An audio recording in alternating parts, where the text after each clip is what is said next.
Welcome. In this video I will show you how to enable or disable the keyboard backlight on your DELL Pro 14.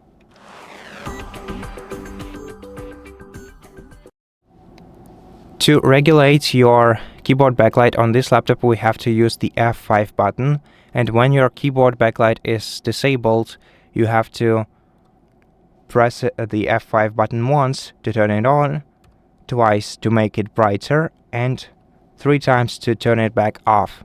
And if F5 doesn't do anything by itself, then switch the function keys mode by pressing Fn and escape keys at the same time, and then you'll be able to use this button for keyboard backlight regulation. You can also stick with the primary function keys without being able to regulate your keyboard brightness with F5, and instead you can just hold down the Fn button and press F5 along with it so that it can be used for keyboard brightness regulation.